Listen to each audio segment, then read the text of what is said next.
learning must take over pride. Another point brought up by Jocko Willink, I think it could have been podcast number 3, I think. I'm not certain on that. But, that's a flaw that I have, especially after the Marine Corps, not during, after.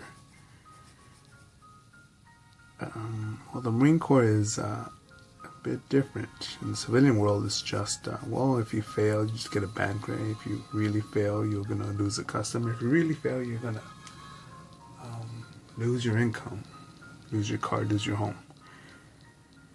And the Marine Corps is death. Death. Death.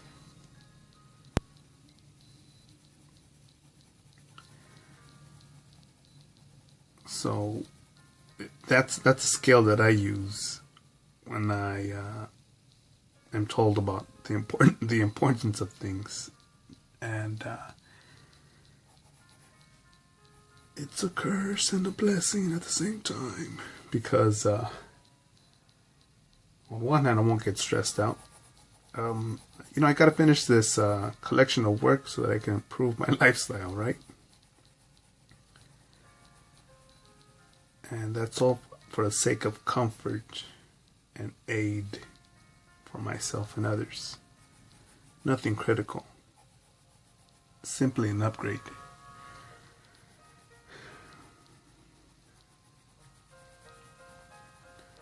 And it doesn't mean I'm gonna fucking slack and be like, whatever, I'm done. Let the people buy the stuff, whatever. I'm not gonna do that. But I do think of the fucking morons that come across that are like, yeah, whatever, that's not important. I'm thinking, look, fucker, this is your job, your family, your kid, your home, your environment, your character. You're a dad, you're a mother. You represent this company,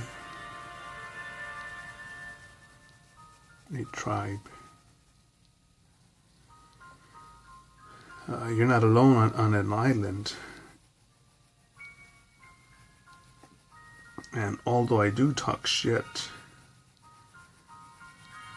I want to say I don't complain too much. Yes, I've been complaining the last few videos, but holding myself accountable, perspective, adjusting, adapting, and overcoming.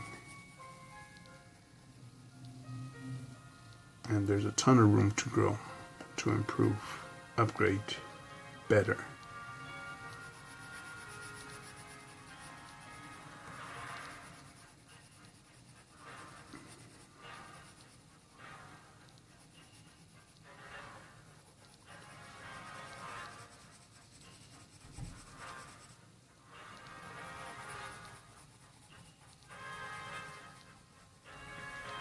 Pride, ego,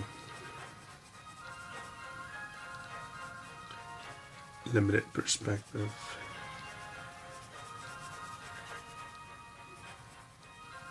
just be aware of that stuff.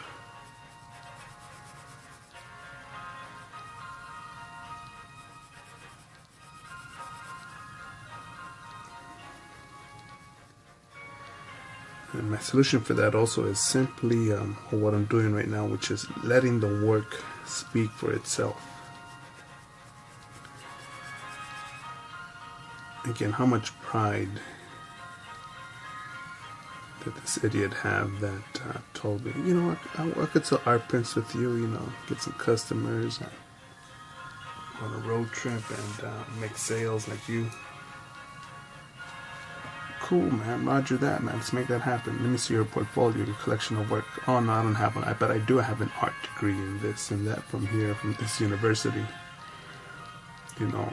Almost $50,000 a year.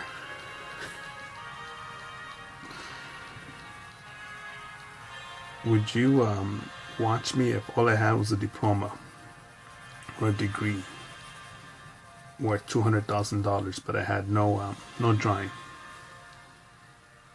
just said, look, this is why you should buy my stuff. I have nothing here, right?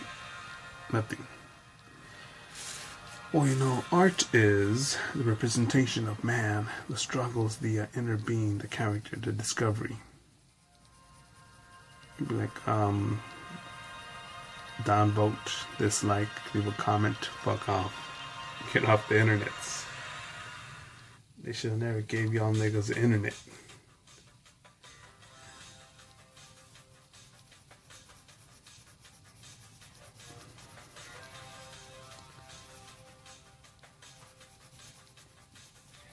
I'm sort of a bit lost for words because, again, the solution for that is letting the work speak for itself, and, you know, just let that ego, that pride just slide off and be like, don't let that ego or pride attempt to speak for you. No. No, I should be able to let my work be able to speak for myself while I'm asleep. I'm taking a shower, taking a shit. I'm overseas, not in the same continent as you.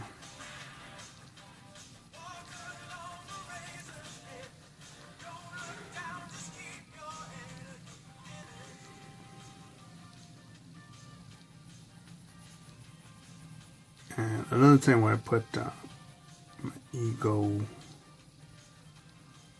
my pride before learning was, what was the title again? Before learning? Something like that. But when I took my tattoo portfolio with some of my drawings, with my best drawings, to a tattooer whose work was much better than mine. Hey dog, could you hit this up? Tell me what you think. Pros and cons. Pros, creative, refreshing look. Keep at it. Cons, you're scared like a chicken shit, not easy enough. Black to give it dynamic lighting. Your perspective seems pretty safe, pretty common, nothing extraordinary. And part of it hurt, because I'm thinking, no, I thought I know this and I know that. And this person with the big name is obviously going to recognize that. But it wasn't the case, but it would have been much more destructive had this better known person had told me, oh, it's all good. Then I would have just set my standards low.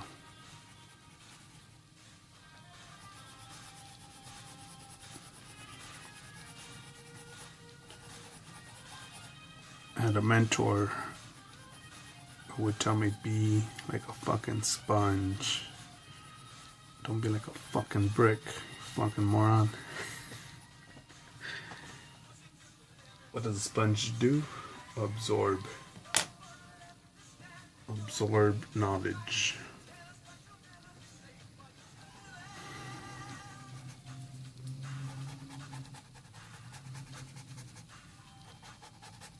You know, again, I don't know what's going on in your life. You may be watching this sort of real time, uploaded within the same day. You could be watching this a decade from now or 100 years from now. I don't know.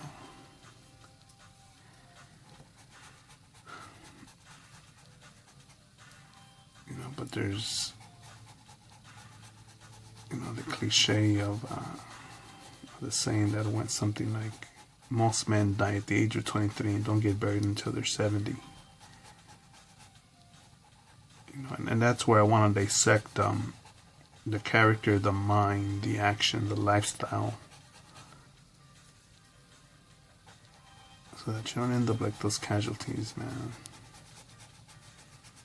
Again, I've said this over and over in many videos, but if I could beat that message into you through repetition, I think you will experience less headaches. Less headaches, smaller headaches.